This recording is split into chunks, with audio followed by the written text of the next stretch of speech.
Well, hello, hello. I guess it's just me. Ted's here somewhere, maybe taking a potty break, but it is Wednesday, June 2nd, 2026. I'm Manila Chan. Ted Rall is right there, and there's Robbie. I can hear myself, though, because Yeah, Ted doesn't you have got an his echo. headphones on. Let me see. I can maybe fix that or not. No, because normally you have headphones on. Right now, I can hear the speaker coming back into the microphone. No. All right, let me see what I can do here. Yeah, normally Ted's wearing the headphones, and that's not usually a problem. But anyway, this is the TMI Show for short, 10 Manila Is that better? Information Show. Yeah, it's back to normal that way. Okay, all right. Thank you. Sorry about that. So we are live, and this is what happens when we're live. We do it live Monday through Friday at 10 a.m. Eastern Time. So please be sure to hit the like, the follow, the share, and the subscribe button, all that good stuff, so our little show continues to grow. I can't thank the boys enough for holding down the fort while I was out and, having the baby, raising the baby like a good Asian child. She's already awaiting her acceptance into Harvard. Already raised. She's already raised. I'm waiting for her to get into medical school. So all is well. Wait, she's not in medical school yet. What kind of loser are you? Yeah, exactly. She's not in there yet. Jeez, it's 6 weeks. Although I must say, Ted, with my son, so he's just finishing first grade, and he's a naughty boy, and he's a very bright boy. And I think he's often bored with school. And when kids are bored, school is so exciting. When kids are bored, especially the smart ones, it drives them nuts. Like, it feels like they're wasting their time being there. And I've always said that, and his teachers know. But anyway, we got a different note home from school the other day. Oh, no. Different kind. I'm used to getting notes home from school. Emails, notes home. My school back in the 80s, they used to literally take a note and pin it to your back with like what? A pin. Yeah. Like what was to prevent you from just tearing it off? I don't know. It was the 80s, a simpler time. They just assumed kids were good and wouldn't tear off the note. They used to mail them to your house when I was a kid, and I would I would rush home to intercept the mail. Sometimes it worked, sometimes it didn't. Yeah. At my school, it was like the honor system. They would literally pin it to the back of your shirt. So you couldn't like reach it. You're like, I never had that problem, of course. I was an angel at school, a hellion at home. But anyway, my son's school the other day sent him home with a different kind of note, which said he is being recommended to be put into like in California, we called it the GATE program, the Gifted and Talented Education Program. Mm-hmm. So their version out here. And they said that they have been monitoring him, testing him, and doing all this other stuff. First of all, without my permission, but now they're asking for my consent to put him in the program starting in second grade. Well, the next step is they'll turn him trans, her trans, him trans. So I'm like, is that the special program? Has he been selected to be trans? He's been selected to be depenized. Because he's too much of like an alpha boy, like a boy. No, but this is that's the Asian tiger mom's dream. So I'm very pleased about that. But I don't think that's gonna tamp down his wild nature. Well, probably not. No. But the schoolwork will be probably more interesting. That's fantastic. That's great. I mean, I got to tell you, I know tracking, as we used to call it in the 70s, which is this, sort of sorting the kids into different speeds of education, I think is the best way to put it. What is controversial, but I got to tell you, it saved my life. I think for kids who are a little bit smarter, you got put into one of those, right? Oh yeah, I was. It took a while. It's funny because it only happened to me early in math. In math, it happened super early. My second grade teacher took a huge interest in me, and I ended up like leaping forward by leaps and bounds in math, and I ended up, I was in University of Dayton grad school in math, like by the time I was a senior in high school. But like Wow. normal tracking started in junior high school, which was 7th grade. Wait, And do they call it tracking because they're watching you? no, no. They're Oh. calling it tracking like there's a fast track, there's an Oh. average track, and there's a slow track, right? So, Oh. right. So, the slow track in my junior high school was called, it was in room 105. And it's like, oh, look, there goes Steve Profit. He's a 105er. Oh, He so also that's like, like code for short bus? we would pay him a quarter to eat like an eraser. I mean, Oh, I didn't pay because I'm like, I know. I needed my money too much, but I enjoyed Yeah. watching. Well, So, it was more polite, I think, by the time the 80s and 90s rolled around, because the kids in my area, you're either in the regular classes, the mhm, college prep classes, or the AP classes. mhm, And right. that's high school. So there's Right. regular. High school is Regular. definitely, but I mean, yeah, I mean, there's a whole other school of thought that everybody should be together, and that the smart kids benefit from helping the kids who are having more Yeah. trouble. And Yeah, but it drags down the smart kids. I'm so against that. Like, the smart kids' job is not, they're not teachers, they're not Right. paid to teach, they're not Yes. there to be helping anyone but themselves.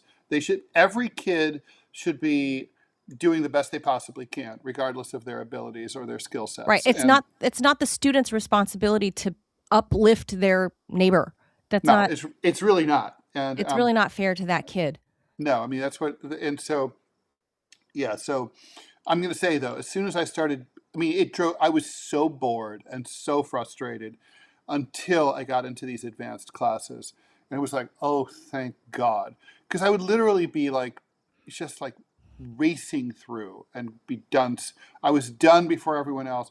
I'm just like twiddling my thumbs. I mean, the good news Yeah, is yeah. it's how I became a cartoonist, because I was doing so much, so much Sorry, I sketching became a and journalist. doodling in class, but.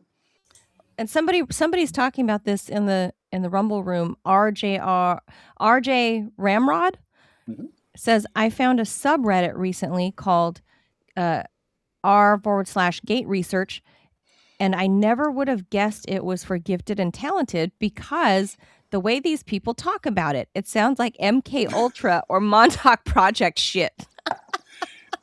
That's I really funny. often wonder what my life would look like if I had had the chance to go to school. Like, how would it have changed me? You'd be just equally as smart as you are now, but you'd Of be course. a little bit more pompous, because then you'd have some Yes. sort of fancy degree behind your name, or You would some be 3 letters behind your name or in front. you'd be more obedient. Yes, you'd be more obedient You'd be and more of a pompous. conformist, for sure. Oh, Because I fuck mean, that. Yeah. those are, when did you leave school? How old were you? 10, 11? Yeah, around 10 is. Okay, so Yeah, I that's never went to Wow. high school. 6 or 7 very Wow. formative years of of your childhood, of and having any kind of independent thought beaten out of Mhm. you, literally in some cases. It's like, it just has a profound effect. You end up learning to choose your battles. You're not as antagonistic. You're not as honest. So, in in some ways, I think you'd be a less interesting person, Yeah. for sure. I mean, look, you would. I don't think you'd be particularly more knowledgeable, because you're very knowledgeable. That's what I'm saying. I think I you're mean, more knowledgeable. The fact that you didn't go to grad my school and all this grandfather had a shit. 2nd grade education. Was one of the best educated people I've ever met. Right. I mean, he read like ferociously, like you do. Robbie is one of the most well-versed, well-read people I've ever met. Me too. Me too. Yeah. So, And that you includes know, people who I know who've gone to Harvard Law School. me too. Like, Yeah. and So, yeah, so you think I'd and be less opinionated, or at least more afraid to say what I think if. yeah, Yeah. yeah. That would be the You'd main fall in thing. line more. Yeah, your accent might be a little bit more Right? They'd tamp it smoothed down. off. Yeah. You'd still They have would it. Bill Clinton it to you. Yes. Yeah. You would say it with you would speak with your accent, but with a little more swagger, like Bill Clinton. That's Southern polish on Bill. Spit polish. I don't know if it would, I have no idea about this about you, but if it would make you feel a little more, I don't know, like you belong or whatever. Maybe not. But I Yeah. mean, look, school has a very, No, I don't belong anywhere. I junior mean, high school and yes, junior high school. that's a big part of my problem is that I don't fit anywhere. Like I Junior high just school and high school only reminded me that I didn't fit anywhere. It didn't Yeah. make me The feel like I belonged to anything. But I'll tell you, the pomposity with your level of natural intelligence, the pomposity in you would be through the roof. if Well, if you had like multiple degrees behind you. and you'd also be 'Cause pretty, you would have been probably very annoyed and disgusted because most of your teachers would have been less intelligent than you. yeah, And so, for sure. Yeah. John D. Cockfeller says, you get to make people call you doctor when they annoy you, Robbie, like I do. you don't know me, John, but you can call me doctor anytime you want to. Yes, I'll go I away believe now. John D says he's a PhD. So yeah, there's nice. that. So he's I'm the not saying doctor, not me. I'm not Got it. saying every PhD. I know plenty of PhDs and plenty of MDs and plenty of JDs, and it's a 50-50. It could go either way, whether I find them intelligent or not. Like, Yeah, it depends. Just like anyone. it just depends. Look, education and intelligence are not the same thing. They're not even Right. related. Totally. So is that agree. why? And I mean this sincerely. Is that why so many just really well educated people, like the two of y'all, are so afraid of taking a stand? Is just because they don't want to be. I'm not well educated. Sure you are. Do you think I'm afraid of taking a stand? Okay. No, I'm saying. I mean, no, the two of y'all are the exception. Most people, though, who are educated, who got the degrees, who know all It's very know all these groupthink. people. It's But very groupthink. Why are they afraid to take? Yeah, why are they afraid to? I mean, isn't the entire first of all, point? I don't think. I think isn't the point of college is to make you think and challenge challenge what you're taught? It's supposed to be. Used to, not anymore. You're assuming that people are afraid to think out of the box. I think a lot of people are perfectly content living inside the box. I think a lot of people, life is complicated and they like to just be told, tell me what to do, tell me what to think. Then that's it. It's sort of like, okay, I'll give you an example. You and I, Robbie, are both kind of like lazy sartorially. Manila, you are too. We all kind of like, it's one of the things we get up in the morning. We don't spend a lot of time thinking about what we're going to wear, okay, on the show. Okay. And so the point is that those people don't spend a lot of time thinking about, what political party they're going to vote for or what things mean or what matters. That stuff's complicated and hard. And it's like, rather than think about it, they'd rather think about other things. And I'm not saying they're necessarily wrong, but I think thinking outside of the box is an unusual trait, whether you're educated or not educated.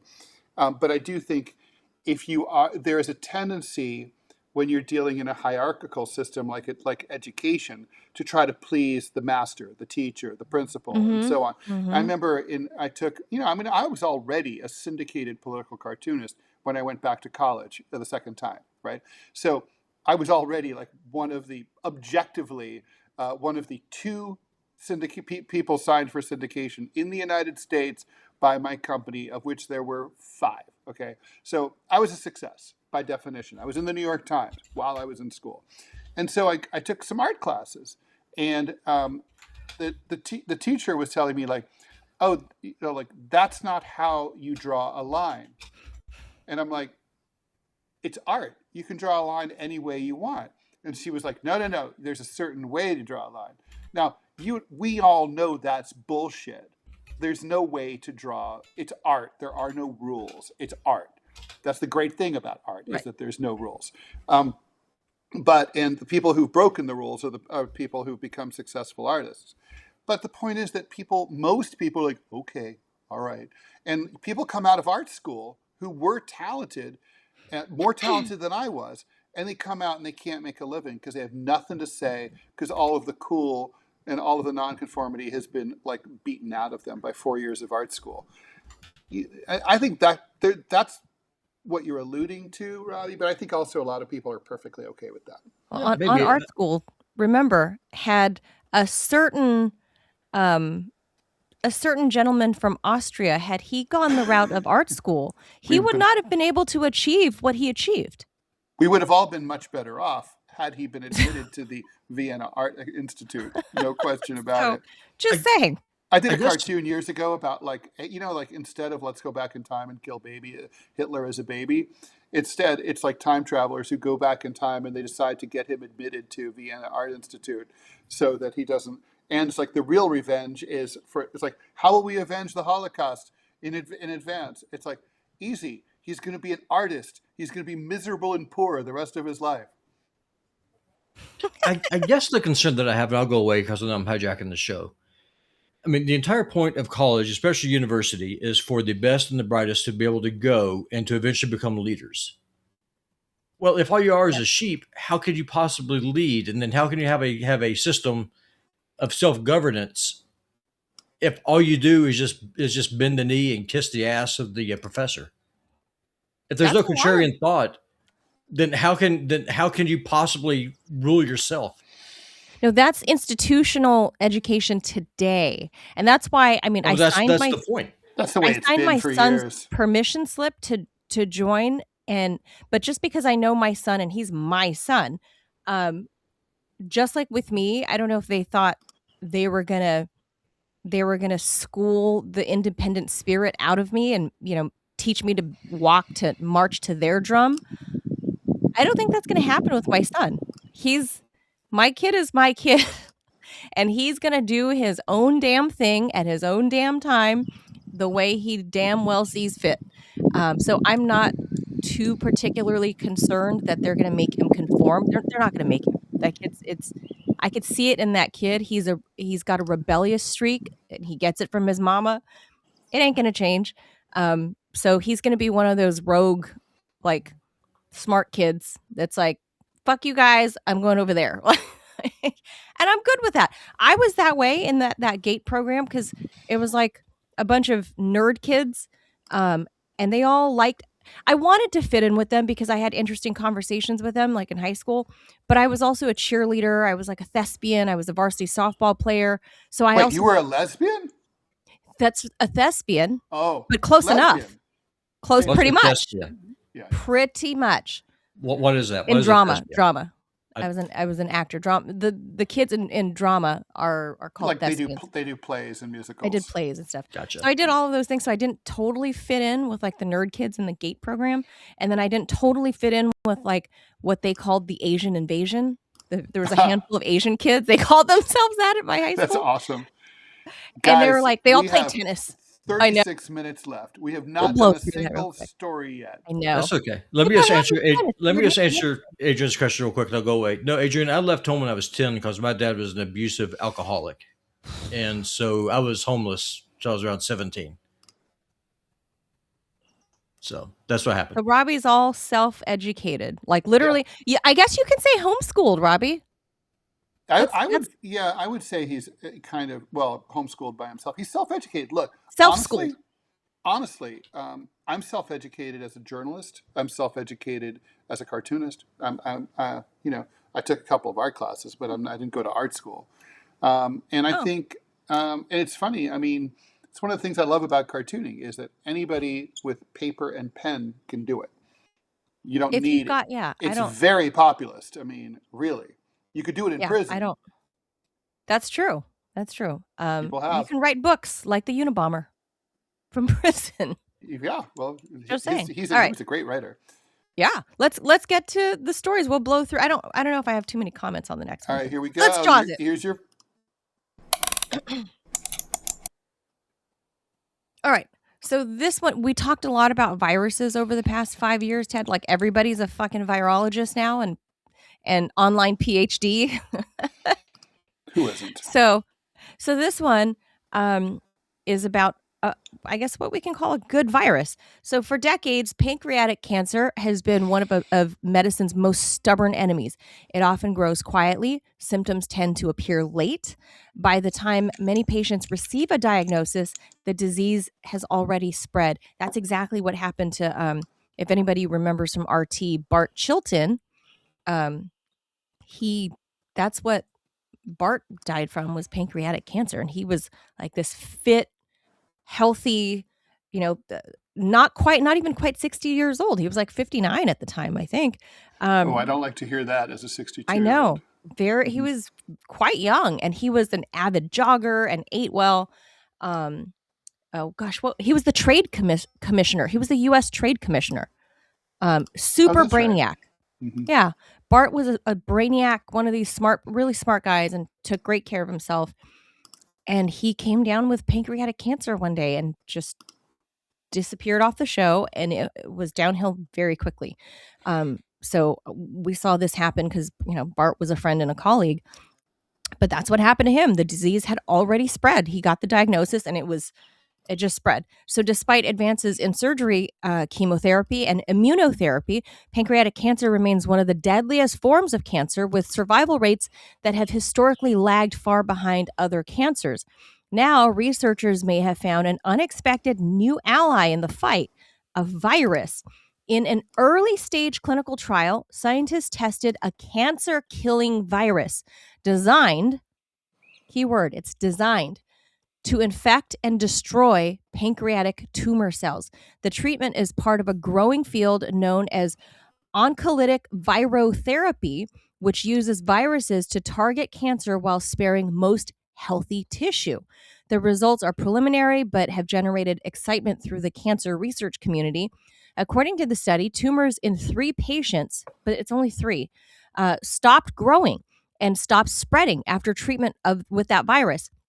While the trial was primarily designed to evaluate safety rather than effectiveness, so not the efficacy, this is just to see if it's safe, researchers say the findings offer an encouraging glimpse into what could become a powerful new weapon against one of the most challenging cancers.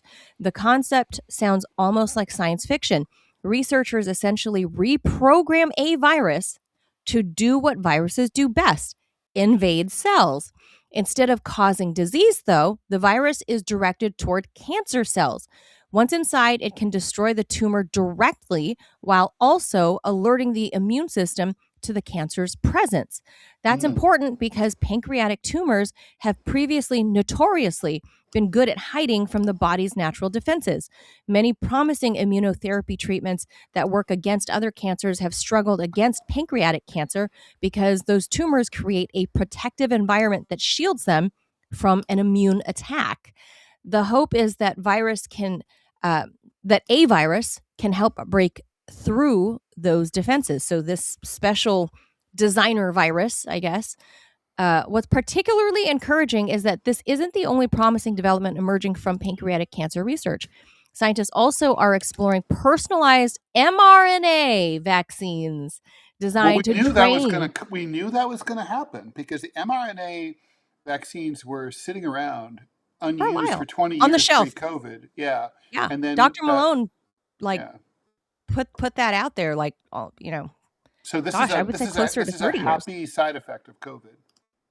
So scientists are now exploring how to use that mRNA technology to design, these vaccines, to train the immune system to recognize individual tumors.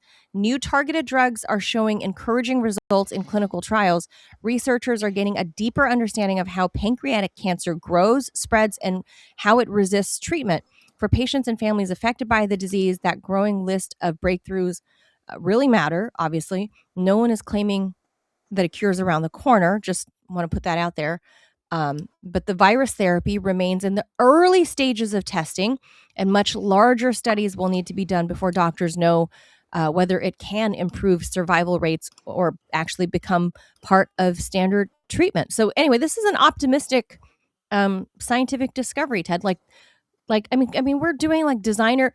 This is what I thought was like crazy was we had enough smart people with those 3-letter 3 letters after their names, right? These PhDs of whatever, all the eggheads in lab coats, right? Making designer babies when you're like, shouldn't you care less about making like blonde hair, blue eyed babies and like trying to figure out, couldn't you apply that limited, although beautiful brain power that you have, apply it towards something like cancer? Well, it's cool. We should move on because we have more to do. But I got to say, this is kind of a sequel to something that I know a little bit about. My former attorney, Paul Levinson, he was my attorney back about 25 years ago, and brilliant guy. We were friends as well as having a client relationship. Long story short, he's at his desk one day. Half his face just collapses. Turns out he's got brain cancer. Oh, He basically is told you have stage 4. It's metastasized all over the place. You're going to die. You have about 3 months to live. He did what he always did best, which was rolled up his sleeves and just like, I'm going to research my situation. And he found this clinical trial going on at Duke University. And what they did there was they injected live polio virus into the brain tumor. And then your body recognizes that you have an invasive, terrible virus inside your body. It attacks it. So it goes after the polio virus, and in so doing, destroys the tumor. so incidentally. Incidentally, he goes in. The tumor, his tumor, when he went into remission, I mean, basically he was cured. Um, this clinical trial had a 100% success rate. As far as I know, they've continued along this path over the years. Unfortunately for Paul, they said, "Oh, you're good. You can go back to work. Your tumor's like Wow. gone or going away." And he decided to go to the Catskills to do some fishing, or the Poconos, and he unfortunately stuck himself with a fish hook. And because of the No. chemo and all that stuff, his immune system had basically vanished. And when he No. and it spread, the infection spread like wildfire, and he was dead Out of within sepsis. a couple days. He was gone. Oh If my he had just god. if he had just sat on his Ass. couch and touched nothing sharper than the corner of a remote control, he would have been perfectly fine. He'd be Oh my alive now with god. his beautiful family. But so the point is that this is reminiscent of that, in that it points your immune system to where Yeah. the tumor is, and then that's cool. Cause like, yeah, it's like if cops were en route to, I don't know, a car with a blown out tire on I-95, and en route to that car, they see, a flipped over car in the embankment. Then they can. That's a terrible analogy, but yeah, okay. But It's like that's that. the point, Yeah, right? It's it's like hilarious. the Okay. cancer is the car that rolled over into the embankment, but the cops are en route to the blown out tire. Okay. Yeah. Yeah, the blown out tire. Uh-huh. Sure. Yeah. All right, Yeah. next story. Okay. Yeah. Pregnancy brain lives. Okay. Uh, here we go.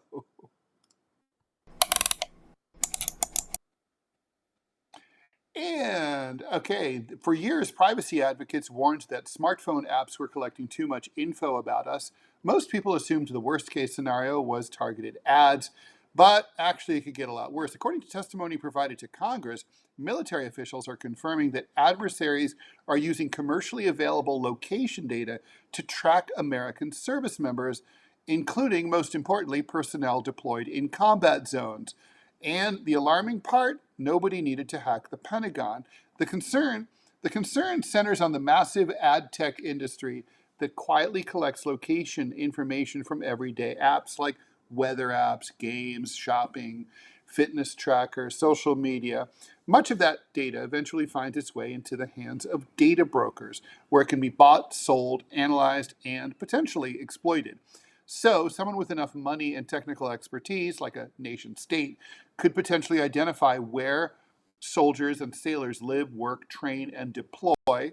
Researchers have long been concerned about this after demonstrating that commercially available location data could reveal sensitive military installations and troop movements. Loose lips sink ships, loose apps sink something that rhymes with apps. Anyway, what new is that the Pentagon is now publicly acknowledging this possibility. The same digital ecosystem used to sell you sneakers, vacay packages, and meal kits might be causing a national security problem. Interesting. Totally interesting. So I guess I need to ask someone that's active duty, but why are soldiers allowed to carry smartphones or any phones into an active war zone? Well, yeah, I mean, probably they should be assigned, military phones. Right. Like Um, why? I guess but that's yeah, my first question. but you and I both know they do. They bring their phone. Soldiers bring their phones with them everywhere. So do cops. You see cops on the street on their phones, and Yeah, it's I their don't personal phones. So yeah, the location data obviously, it could be used for targeting. Obviously, I'm sure it Yeah. has been. I'm sure the IDF uses it. The IDF would have used it against Hezbollah, but Hezbollah was using pagers. A couple of years ago, if y'all remember, when the Yukis blew up the Russian barracks, it's because they zoomed in on the cell phone signals for the Mm-hmm. soldiers that were there. So that's why, if you're close to the front, the Russians don't let you have your cell phones. That Satellite makes phones. sense. Satellite phones were used while I was in Afghanistan, and they were targeted all the time. For droning by the United States, and it got to the point where, like, if you were a reporter, you had to be careful. You had to think twice about bringing your Thuraya out with you into the field because you could get droned just because they assumed that like everyone who used a Thuraya phone was Al Qaeda. Far from Oh, true. geez. Far from true. Back As to you as homing you pigeons, know, Ted. having lived in the Middle East, lots of people have Thurayas. No cell phones, no texting, just homing pigeons. Go back to carrier pigeons. I'm saying, look, with all the news of like Russia has like kamikaze dolphins, whatever they're saying, The worst. like those damn dolphins. Look, go back to pigeons. Well, I'm serious. you're in DC. In the Smithsonian, there is a messenger pigeon. I think his name is Daisy, if I remember correct. Stuff there. It's from World He War One. named Daisy. Uh, Trans pigeon? Could I be. yeah, I don't That's know. why they went. I That's could why be they wrong went on the name. extinct. But anyway, long story short, in World War One, the Liberty Division was lost in the Ardennes, and they were getting shelled by American forces because they were basically the army was ordered to withdraw. The message did not get to Liberty Division, so they kept going forward, got encircled, and they used this carrier pigeon to get extracted because the Germans were about to wipe them out. So you're And saying pigeons are unreliable? no, I'm Well, it's saying also it's I'm also saying that a weird to me pigeon that saved Oh, thousands of American lives. Robbie, doesn't it freak you out as a hunter to think that like that carrier pigeons darkened the skies, Yeah, right? There were tens of millions, hundreds of millions of them, and were how did we there make them? really? Yeah, it wasn't like an obscure thing, yeah, no, and they're then extinct. they're extinct. We just shot them all to death. It's crazy. Yeah, we shot them to death because women, your people, Manila, wanted their feathers for hats, and also cut down trees, so we destroyed their habitat and then just wiped them out. Of pigeons? Yeah, Carrier pigeons, carrier passenger pigeons. pigeons. Yeah. Oh, is that like a specific breed? I didn't know. Oh I yeah. just thought it was. Oh, They look pretty similar to your garden variety urban pigeon, but yeah. they're not the same. No, but They're seriously, not like crazy homeless lady pigeons that you feed You in New can York City and like. they're different. Oh, You can go see them at the Smithsonian, no.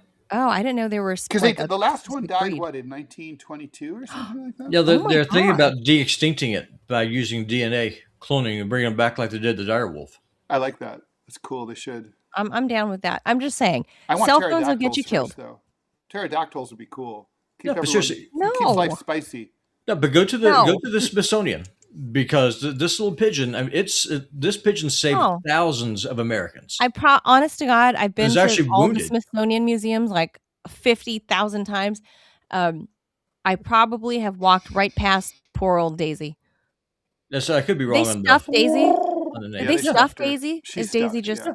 yeah, she's she's just stuffed. there? Yeah, she's there. Yeah, I mean, I've probably she seen got a her. presidential citation and everything. Oh, I've probably seen her, and I Yeah, just didn't.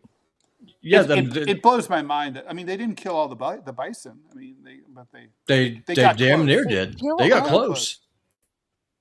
Very I close. can't imagine killing all a specific kind Just of the fact that pigeon. just the fact that there were so many, the fact that none just managed to survive in the woods somewhere How's is that amazing to me. possible?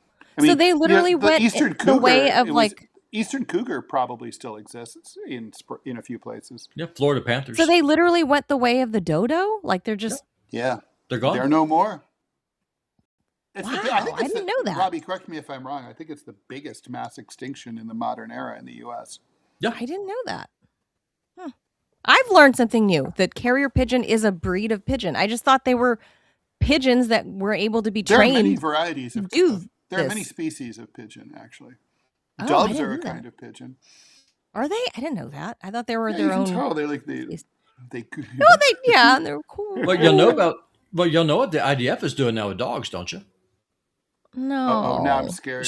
So what they've been doing is that they're training Yeah. dogs, and they send them into urban areas, and they have cameras, and they have a bullpup strapped to their back. So as the dog's going through, some IDF goon is using the dog as a drone, where drones can't normally go, shooting people.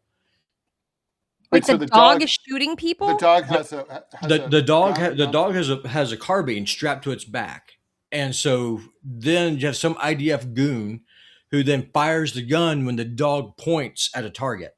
So the dog goes, they see whoever it is that they're going after, But and is the then dog- like and points like a hunting dog? How does the dog find the target? Is the dog trained to do that, or is it just?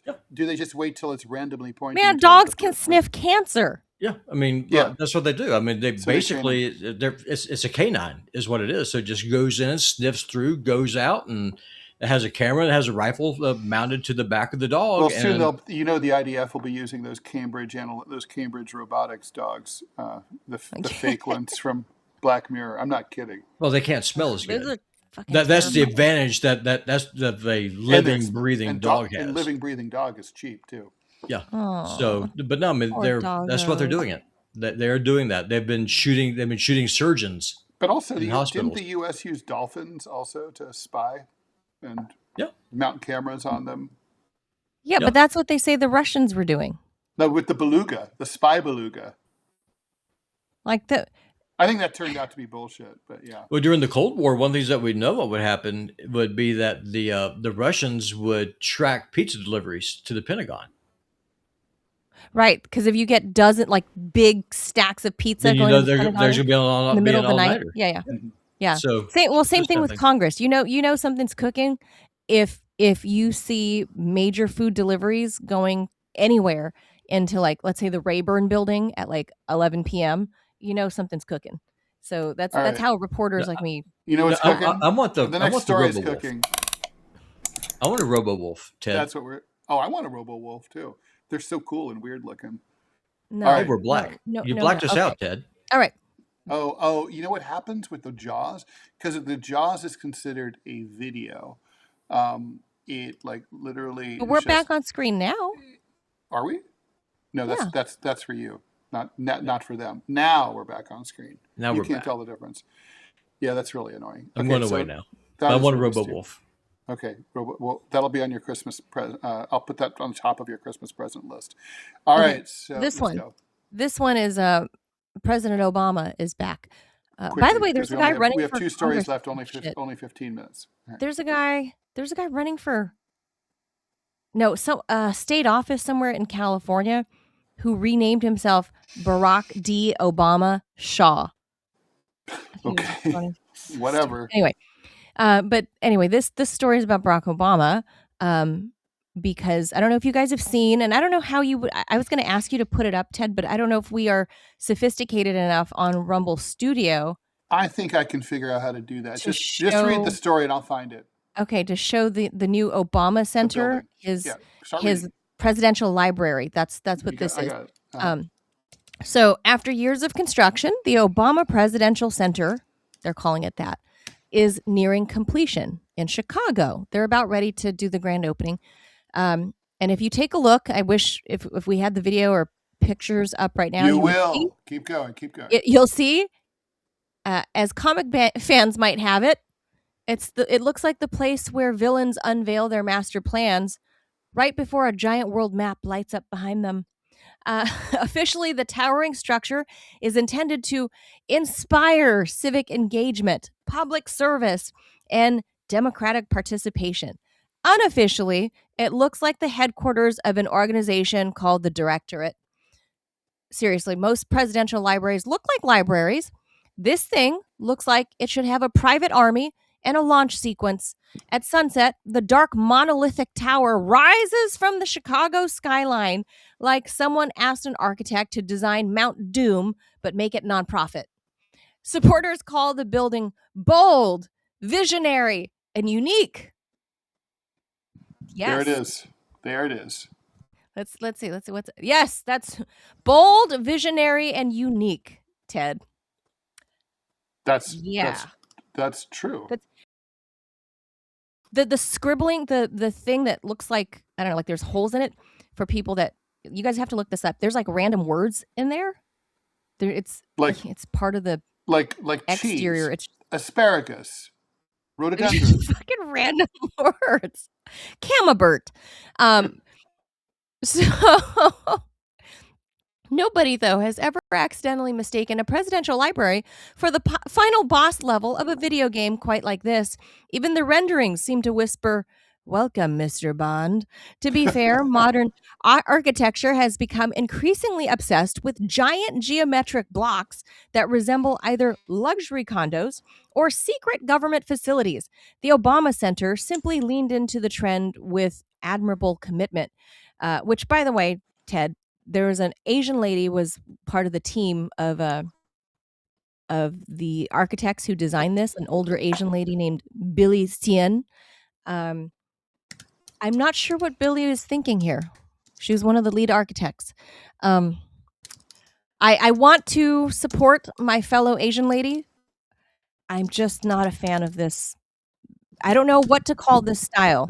I don't know, like I don't know what to call this architecture. I know no words. So one almost expects drones to emerge from the roof. Perhaps history will be kind. Many beloved landmarks were mocked when they first appeared, like the Eiffel Tower. It was ridiculed. The Louvre Pyramid, ridiculed. Maybe decades from now, Chicagoans will treasure this building.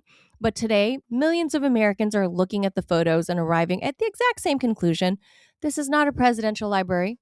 This is where the supervillain keeps the weather machine. And I think so. I think it's a hideous building, Ted. I know the Obamas are trying to be like very avant-garde. I think they missed the mark. This is supposed to, the distinct multifaceted geometry is meant to evoke the figure, the image of four hands coming together in solidarity. I don't see it. Where? I'm white. I don't know. Also, the your white eyes don't work. My white eyes don't see it. The structural orientation mimics hands. Again, I don't see the hands. Lifting a lantern of light, symbolizing hope and community momentum. I did kind of figure this part, that the reason that there's very few windows is because it is a presidential library, so therefore, light is damaging to documents. And so you kind of like in the way that an old-fashioned university library stacks doesn't have windows for that reason. They don't want everything to age. But yeah, it's a fucking butt ugly building. It's a really hideous building. From what I understand, Chicagoans for the most part, they like Obama, and so therefore they stand up for the library. But objectively, if this were something neutral, like a corporate headquarters, people would hate it. They would say, like, this is a fucking, it makes Frank Gehry on a bad day look fantastic. like Frank Gehry. I mean, yeah, I mean, he's hit or miss, but it's like, wow, what a piece of shit. No, it's an ugly. It's an This ugly. this I Thank mean, you. honestly, it's not even fair to call it like Soviet brutalist because Right. that stuff's much cooler than that. It's it's much simpler and makes more like Soviet brutalist at least like can withstand the test of time. I Totally. don't I mean, I know don't about think this. I don't think in 50, I mean, in 50 years, people will be used to it. Yeah, yeah. But they're not gonna fall in But love with like it. people have talked about well, I've seen the online arguments about it so far, people saying, "Oh, everyone made fun of the pyramid in front of the Louvre." Like Yeah, and I'm still one of them. I still think it sucks. yeah, Yeah, it blows. That and also the new Arc de Triomphe, the Nouvelle Arc, that there's a new sucks one? too. Yeah, this like they built this abstract, much larger Arc de Triomphe Oh, no way. in a sort of outlying suburban Paris suburb Really? that you can. They were like, it's the new arch, not so new anymore. But Nouveau yeah, Arch? yeah. No, I mean, Arch look, Nouveau? I visited. I remember the Louvre before they built the pyramid, La Pyramide. It's not needed. The old entrance was Right, I didn't fine. understand what that Leave was it there be. for. The entry was analogous to like if you've been to the Hermitage in St. Petersburg. It's like that. But yeah. Oh, I don't know. Well, so Manchild, thank you for the donation. Manchild says, "That building is just a representation of the Kid and Play high top fade." Oh my god, it is. It's like remember those rappers, Kid and Play? They had the tall hair in the 80s? That's it. Oh That's my true. That god. is true. It also looks like It it could is. be like the Ministry of Truth in 1984, like Yeah? Room Okay, where are the 101. hands? Where are What's the in 4 room? hands? I don't see the four hands. There are no four I don't hands. There are four there's sides, sort walls. of. Yeah, I was gonna say, I see 4 walls. Yeah, yeah. I don't Also, corners? I anticipate with Chicago's very extreme temperatures and very heavy marble exterior, I anticipate possible future falling chunks of marble 10, Really? 20, 30, 40 years from now. Yeah, that's what the Guggenheim was supposed to have, heavy red marble on the outside of it in New York City. Now you think of it as sort of a white parking Yeah. structure kind of Swirl, thing. yeah. But at the time, they started to build that, and then like the marble started falling off and knocking people on the head. That's a problem. That's going to happen there because the weight it's very very heavy, and it's like the thing I is don't know with what the all of the structure like I is. said, when you have a temperature range from like 10 below zero to 100 degrees every year, you're going to Oh have my god. it's not San Diego. You're going to have you're going to have the things are moving back and forth, right? Things are stretching. PW Walker, thank you for the donation. Uh, PW Walker says Obama's library is for when Emperor Palpatine visits Chicago. So true. And now we have to go to do our. All right. I like that I have the jaws. I have the jaws. Okay. Most bad dating stories end with ghosting. This would end with a lawsuit. A longtime New Jersey Democrat operative said he spent 5 years dating a chick he thought I might thought it was become his 5 months. okay, thinking that it might become his future wife. They exchanged hundreds of texts, went out on dates, discussed trips, and built what they thought was what he thought was a real relationship. Then conservative influence Steven Crowder started posting secretly recorded videos of their conversations on the internet. According to the lawsuit, the woman was not who she said she was. The man says that Lee, a supposedly progressive Florida nurse he met on Bumble, was actually Alicia Gamble, a former QAnon activist who was working undercover to try to gather footage of political targets. Man, you can't fucking date like without having to worry about that. The resulting videos weren't exactly Watergate. The clips were mostly mundane political chatter and observations about New Jersey politics, but that's almost beside the point. The method is the real story. According to Politico, multiple dudes say they were romantically pursued for months by the same chick before secretly recorded convos appeared in content produced by Crowder or other conservatives. Political opposition research has entered the Tinder era. The lawsuit accuses Crowder, his media company, and Gamble of fraud, privacy violations, well, certainly that's true. And intentional emotional distress, also true. Crowder has defended undercover operations as journalism. Blow me. Whatever happens in court, one thing seems clear. When political operatives start running 5-month catfishing campaigns to generate content, America has finally reached the point where nobody should swipe right without requesting references. This is disgusting. I would have Low. I'm going to go Robbie style. I think everyone involved should be executed.